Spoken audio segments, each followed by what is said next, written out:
எப்படியாவது வாழ்க்கையில முட்டி மோதி முன்னுக்கு வந்துரணும் அப்படின்னு நினைக்கக்கூடிய ஒரு அருமையான ராசி அப்படின்னா, நம்மளுடைய மகர ராசி என்பர்களை சொல்லலாம். எந்த ஒரு விஷயமே உங்களுக்கு சாதாரணமா டக்குன்னு கிடைச்சிராது.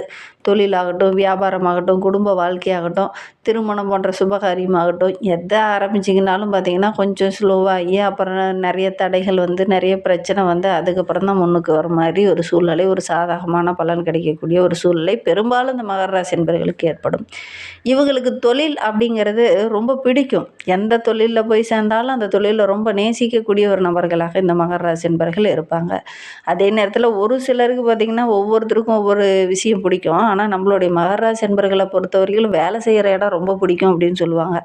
உங்களுக்கு அந்த மாரி தானா அப்படிங்கிறத மறக்காம இந்த வீடியோவ மகர ராசி என்பர்கள் யாராவது பார்த்துட்ருக்கீங்க அப்படின்னா, மறக்காம எங்களுடைய கமெண்ட்ல தெரிவிங்க. இந்த மகர ராசிக்கு வேலை செய்ற இடம் ரொம்ப பிடிக்கும். எங்கட போறதுக்கு உனக்கு பிடிக்கும் அப்படின்னு கேட்டீங்கன்னா கூட பார்த்தீங்கன்னா, அந்த பதில் தான் சொல்லுவாங்க. இந்த மகர ராசி அப்படிங்கிறது ரொம்ப ஸ்லோவா பயணிக்கக்கூடிய ராசி. ஏன்னா, இவங்க போற பாதை எல்லாமே ரொம்ப கரடுமுரடான பாதைகளா தான் இருக்கும். ஒரு அடியா கொஞ்சம் கேர்லெஸ்ஸா எடுத்து வச்சிங்கனாலும் சறுக்கி விட்டுரும். அதனால் ஒவ்வொரு அடியுமே நீங்கள் கேர்ஃபுல்லா தான் எடுத்து வைக்கணும். அப்போ தான் நல்ல ஒரு முன்னுக்கு வர முடியும் அப்படின்னே சொல்லலாம். ஏன்னா, நீங்கள் போகிற பாதை ரொம்ப கரடுமுரடான பாதை. சின்னதா ஏதாவது இடைஞ்சல் வந்தா கூட சறுக்கி விட்டுரும். கவனமா தான் நீங்க ஒவ்வொரு அடியுமே எடுத்து வைக்கணும் அப்படின்னே சொல்லலாம். சனி பகவானோட ஆதிக்கத்தில பிறந்த நம்மளுடைய மகர ராசி என்பர்களுக்கு வருகின்ற நாட்கள் எப்படி இருக்கு? வருகின்ற நாட்களுடைய கிரக அமைப்புகள் எப்படி இருக்கு? என்னென்ன விஷயங்கள்லாம் உங்களுக்கு சாதகமா இருக்க போது? என்னென்ன விஷயங்கள்லாம் உங்களுக்கு பாதகமா இருக்க போது? இந்த காலகட்ட சூழல் உங்களுக்கு எப்படி இருக்கு? அப்படிங்கிறத தொடர்ந்து இந்த வீடியோல ரொம்ப விளக்கமா சொல்லியிருக்கோம். நிச்சயமாக நல்ல ஒரு யூஸ்ஃபுல்லான வீடியோவா தான் இந்த வீடியோ உங்களுக்கு இருக்கும். அதனால வீடியோவ கடைசி வரையிலும் பாருங்க. நீங்க இப்போ தான் ஃபர்ஸ்ட் டைமா நம்ம சேனல பார்க்கறதா இருந்தா, நம்ம சேனல சப்ஸ்கிரைப் பண்ணிக்கோங்க. கூடவே இருக்கிற பெல் ஐக்கானையும் கிளிக் பண்ணிக்கோங்க. அப்போ தான் நாங்க போடுற ஒவ்வொரு வீடியோவுமே உங்களுக்கு நோட்டிஃபிகேஷனா வரும். நீங்க மகர ராசி அன்பரா இருந்தா மறக்காம நம்மளுடைய சேனலுக்கு ஒரு லைக் குடுத்துட்டு, உங்களுடைய உறவுகள் வகையில, நண்பர்கள் வகையில யாராவது மகர ராசி அன்பர்கள் இருக்காங்க அப்படின்னா, மறக்காம இந்த வீடியோவ அவங்களுக்கும் ஷேர் பண்ணி விடுங்க. மகர ராசியில நீங்க எந்த நட்சத்திரத்தில பிறந்தீங்க? உங்களுடைய இஷ்ட தெய்வ பெயர் என்ன? உங்களுடைய குலதெய்வ பெயர் என்ன? அப்படிங்கிறத மறக்காம எங்களுடைய கமெண்ட்ல தெரிவிங்க. உங்களுக்கு ஜோதிட ரீதியா ஏதாவது சந்தேகம் இருக்கு, ஜோதிடர்கிட்ட ஏதாவது ஆலோசனை வேணும் அப்படின்னா, டிஸ்கிரிப்ஷன்ல ஜோதிடரோட வாட்ஸ்அப் நம்பர் கொடுக்கப்பட்டிருக்கு. அந்த நம்பருக்கு கால் பண்ணி முன்பதிவு செஞ்சுக்கோங்க. உங்களுடைய சந்தேகங்களுக்கு நல்ல ஒரு தீர்வு கிடைக்கும். நம்மளுடைய மகர ராசி அன்பர்களை பொறுத்தவரையிலும் எந்த ஒரு விஷயத்தில் இறங்குனாலும் அலசி ஆராய்ந்து சிந்தித்து திட்டமிட்டு அதுக்கப்புறம் தான் இறங்குவாங்க. இந்த காலகட்டம் அப்படிங்கிறது நீங்கள் திட்டமிட்டு இறங்குற காரியங்கள் எல்லாமே உங்களுக்கு சக்ஸஸ் அமையும். ஆனால் நீங்கள் இந்த காலகட்டத்தில் வேகமாக செயல்படுவீங்க. டக்கு டக்குன்னு அடுத்தடுத்த இலக்குகளை நோக்கி பயணிக்கணும் அப்படிங்கிற ஒரு வேகம் உங்களுக்குள்ள இந்த காலகட்டத்தில் வரும். குறிப்பாக இந்த ஆவணி மாதம் ஸ்டார்டிங்லேயே பார்த்திங்கன்னா உங்களுக்கு வேகம் அதிகமாக இருக்கும். ஒவ்வொரு காரியத்திலையுமே படபடன்னு சுறுசுறுப்பாக அடுத்தடுத்த லெவலுக்கு போகணும் அப்படிங்கிறதுக்காக முயற்சிகள் அதிகமாக போட்டுட்ருப்பீங்க. அதனால் இந்த காலகட்டம் அப்படிங்கிறது வேகத்தை விட விவேகமாக சிந்தித்து செயல்படுங்க. திட்டமிட்டு இறங்குங்க. எல்லா காரியமே உங்களுக்கு சக்ஸஸ் அமையும் அப்படின்னே சொல்லலாம். மகர ராசியில் உத்திராடம் 2, 3, 4 பாதங்களில் பிறந்தவங்களுக்கு இந்த காலகட்டம் அப்படிங்கிறது ரொம்ப யோகமான காலகட்டம் அப்படின்னே சொல்லலாம். ஏன்னா அஷ்டமாதிபதி என்று சொல்லக்கூடிய சூரியன் அஷ்டமத்திலேயே ஆட்சியாக சஞ்சரிக்கிறார். ஞான மோட்சக்காரகன் என்று சொல்லக்கூடிய கேதுவும் அஷ்டமத்தில் சஞ்சரிக்கிறதுனால உடல் ஆரோக்கிய ரீதியாக பாதிப்புக்குள்ளான உத்திரம் நட்சத்திரக்காரங்களுக்கு அந்த பிரச்சனை எல்லாமே படிப்படியாக குறையும். வேலை பார்க்குற இடத்துல ஒரு சந்தோஷம் தர மாதிரி, மகிழ்ச்சி தர மாதிரி ஒரு சூழல் இந்த காலகட்டத்தில் இருக்கும். மறைமுகமாக யாரெல்லாம் உங்களுக்கு பிரச்சனையும் தொல்லையும் கொடுத்துக்கிட்டு இருந்தாங்களோ அவங்க உங்களை விட்டு விலக ஆரம்பிப்பாங்க. வியாபாரிகளுக்கு நல்ல லாபம் கிடைக்கும். ஒரு சிலருக்கு சின்ன சின்ன இடைஞ்சல்கள் இருந்தது இல்லையா, அது எல்லாமே இந்த காலகட்டத்தில் சரியாகும் அப்படின்னு சொல்லலாம். குறிப்பாக அரசியல் துறையில் இருக்கிறவங்களுக்கு இந்த காலகட்டம் அப்படிங்கிறது இந்த தலைமை பொறுப்பு, தலைமைத்துவம் இதெல்லாம் கிடைக்கக்கூடிய யோகம் இருக்குது. உங்களுடைய பேச்சுக்கு நல்ல ஒரு மதிப்பு மரியாதை கிடைக்கக்கூடிய அருமையான கிரக அமைப்பு அப்படின்னு சொல்லலாம். இந்த காலகட்டத்தில் பூர்வ புண்ணியாதிபதி என்று சொல்லக்கூடிய சுக்கிரனும் ஆகஸ்ட் 31 வரையிலுமே உங்களுக்கு சாதகமாக இருக்கிறார். கையில் பணப்புழக்கம் சிறப்பாக இருக்கும். வர வேண்டிய பணம் வரும். யார்கிட்ட போய் உதவின்னு கேட்டிங்கனாலும் அந்த உதவி டக்குன்னு கிடைக்கும். எல்லாவற்றையுமே சமாளிக்கக்கூடிய ஒரு திறன் உள்ள நபராக தான் இந்த காலகட்டத்தில் நீங்கள் வலம் வர போகிறீங்க. சகாயஸ்தானத்தில் சஞ்சரிக்க வரும் சனி பகவானும் வக்கரகமாக இருக்கிறதுனால உங்களுக்கு ஒவ்வொரு விஷயத்திலுமே நிதானமாக நீங்கள் செயல்படணும். ஏன்னா வக்கரகமாக இருக்கக்கூடிய சனி பகவான் உங்களுக்கு வேகத்தை அதிகப்படுத்துவார்.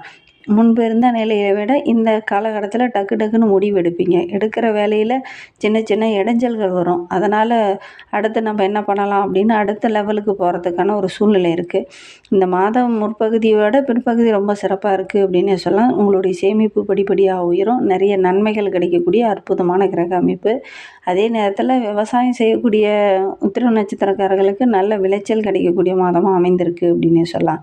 திருவோண நட்சத்திரத்தில் பிறந்தவங்களுக்கு வருகின்ற நாட்கள் அப்படிங்கிறது ரொம்ப யோகமான நாட்களாக அமைந்திருக்கு. ஏன்னா சப்தம ஸ்தானாதிபதி குரு பகவான் உங்களுடைய ராசியை பார்க்கறதுனால உங்களுடைய நீண்ட நாள் ஆசை, கனவு இது எல்லாமே நிறைவேறும். உங்களுடைய தைரியமும் அதிகமாகும், துணிச்சல் அதிகமாகும்.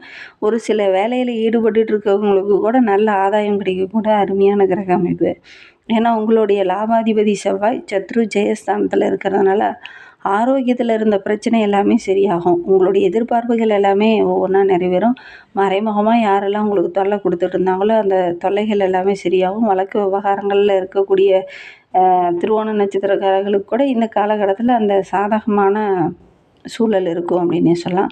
மற்றவங்களுடைய உதவியும் கிடைக்கும். செப்டம்பர் 2 வரையிலும் புதன் அஷ்டமத்தில் இருக்கிறதுனால எந்த காரியம் இழுபறியாக இருந்துச்சோ அந்த காரியம் எல்லாமே டக்கு டக்குன்னு நடக்கும். ஒரு சில ஒப்பந்தங்கள்லாம் போடுறதுக்காக கையொப்பத்துக்காக ஃபைலை கொண்டு போய் வச்சு பல ஆண்டா ஆயிடுச்சு அப்படிங்கிற அந்த ஒப்பந்தம்லாம் இந்த காலகட்டத்தில் கையெழுத்தாகும். புதுசாக ஒரு சில விஷயங்களில் இறங்குவீங்க. புதுசாக ஒரு சிலர்லாம் நிலம் வாங்குவீங்க. ஒரு சிலர்லாம் வீடு கட்டுறதுக்கான முயற்சியில் இறங்குவீங்க. இது எல்லாமே வெற்றியாகக்கூடிய அருமையான கிரக அமைப்பு. வங்கியில் கூட ஒரு சிலர்லாம் லோனுக்கு அப்ளை பண்ணியிருப்பீங்க. அதெல்லாம் கூட இந்த காலகட்டத்தில் கிடைக்கக்கூடிய யோகம் இருக்குது. தொழில் செய்யலாங்கிற ஒரு ஆசை இந்த காலகட்டத்தில் ஒரு சிலருக்கு வரும்.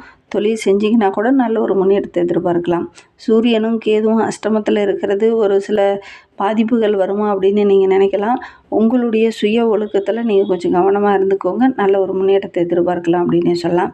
அவிட்டம் 1-2 பாதங்களில் பிறந்தவங்களுக்கு வருகின்ற நாட்கள் அப்படிங்கிறது ரொம்ப சிறப்பாக இருக்குது. குறிப்பாக உங்களுடைய தைரிய, வீரிய, பராக்கிரமன் காரகன் என்று சொல்லக்கூடிய செவ்வாய் ருண சத்ரு ஜெயஸ்தானத்தில் செஞ்சிருக்கிறதுனால ஆரோக்கியத்தில் இருந்த பாதிப்புகள் எல்லாமே படிப்படியாக குறையும். குரு பகவானுடைய சஞ்சாரமும் குரு பகவானுடைய பார்வையும் சாதகமாக இருக்கிறதுனால பொன் பொருள் ஆடை ஆபரணங்கள் வாங்கக்கூடிய யோகமெல்லாம் இவங்களுக்கு இருக்குது அப்படின்னே சொல்லலாம். சுக்கிரனும் புதனும் சாதகமாக இருக்கிறது மாதம் முற்பகுதியை விட பிற்பகுதி ரொம்ப சிறப்பாக இருக்குது அப்படின்னே சொல்லலாம். புதுசாக வண்டி வாகனம் வாங்குவீங்க. ஒரு சிலர் இடம் வாங்குவீங்க. ஒரு சிலர்லாம் பார்த்திங்கன்னா ரொம்ப நாளாக வீடு கட்டணும்னு நினச்சிருப்பீங்க. அதெல்லாம் கட்டக்கூடிய யோகம் இருக்குது. கையில் ஓரளவுக்கு பணப்புழக்கம் இருக்கக்கூடிய ஒரு யோகமுள்ள நாட்களாக தான் வருகின்ற நாட்கள் அமைந்திருக்கு அப்படின்னே சொல்லலாம். சூரியன் அஷ்டமத்தில் செஞ்சிருக்கிறதுனால உத்தியோகத்தில் இருக்கிறவங்க கொஞ்சம் நிதானமாக செயல்படுங்க. மேலதிகாரிகிட்ட பேசும்போது கொஞ்சம் அனுசரித்து போங்க. இந்த காலகட்டத்தில் யாரையுமே பகைத்துக்க வேண்டாம். எல்லாருக்கிட்டையுமே நட்பு பாராட்டுங்க. தேவையில்லாமல் பகை உணர்வு இந்த காலகட்டத்தில் கொஞ்சம் வரும். ஒரு சிலருக்கெல்லாம் பதவிக்காக ஒரு சிலருக்கு சின்ன சின்ன வாதாடக்கூடிய ஒரு சூழ்நிலை இருக்குது. ஒரு சிலருக்கு பார்த்திங்கன்னா வேற்று மொழி பேசுகிறவங்களால ஏதாவது ஒரு சின்ன இடைஞ்சல் வரத்துக்கான ஒரு சூழ்நிலை இருக்குது. கொஞ்சம் கவனமாக செயல்படுறது நல்லது அப்படின்னே சொல்லலாம். அதே நேரத்தில் வெளி விவகாரங்களில் கொஞ்சம் கவனமாக இருங்க. குறிப்பாக ஒரு சில உறவுகள் உங்களுக்கு கிட்ட உதவி என்னுடைய பிரச்சனையை சால்வ் பண்ணு அப்படின்னு சொல்லி ஒரு சில உதவிகளை கேட்பாங்க. நீங்கள் போய் அந்த பிரச்சனையை சால்வ் பண்ணிவிட்டு அவங்களுக்கு வாக்குறுதியும் கொடுத்துட்டு வருவீங்க. நானாச்சு நான் பொறுப்பு அப்படிங்கிற மாதிரி ஒரு சில இடத்துல வாக்குறுதி கொடுத்துட்டு வருவீங்க. அது பார்த்திங்கன்னா உங்களுக்கு உங்களுடைய கௌரவத்துக்கு ஏதாவது ஒரு சின்ன இடைஞ்சலை கொடுக்கும். அதனால் கொஞ்சம் கவனமாக இந்த காலகட்டத்தில் யாருக்கு வாக்குறுதி கொடுக்குறதா இருந்தாலும் கொடுங்க. அனுசரித்து போகிறது நல்லது. நிதானத்தை கடைப்பிடிக்கிறது ரொம்பவும் நல்லது. பண விவகாரங்களில் ரொம்ப எச்சரிக்கையாக இருங்க. அதே நேரத்தில் நிலம் வாங்குறீங்க, வீடு கட்ட போகிறீங்க அப்படின்னா இந்த டாக்குமெண்ட்லாம் கரெக்டாக இருக்கா அப்படிங்கிறத செக் பண்ணி பார்த்துக்கோங்க. குறிப்பாக எந்த ஒரு முக்கியமான ஃபைலில் நீங்கள் கையெழுத்து போடுறதா இருந்தாலும் இந்த காலகட்டத்தில் டாக்குமெண்ட் வெரிஃபிகேஷன் பண்ணாமல் நீங்கள் எதுலேயுமே சைன் போட வேண்டாம். அதே நேரத்தில் உங்களுடைய முயற்சிக்கு எல்லாருமே பக்கபலமாக இருப்பாங்க. உறவுகளும் பக்கபலமாக இருப்பாங்க. எந்த விஷயத்தில் நீங்கள் இறங்குறதா இருந்தாலும் உங்களுடைய வீட்டில் இருக்கக்கூடிய உங்களுடைய தாய், உங்களுடைய வாழ்க்கை துணை, உங்களுடைய உறவுங்கிட்ட, அதுவும் ரொம்ப நம்பிக்கையான உறவுங்கிட்ட மட்டும் கலந்து ஆலோசித்து முடிவெடுங்க. ஏன்னா இந்த காலகட்டத்தில் நீங்களாக இறங்குற காரியத்தில் சின்ன சின்ன இடைஞ்சல்கள் வரத்துக்கான ஒரு சூழ்நிலை இருக்குது.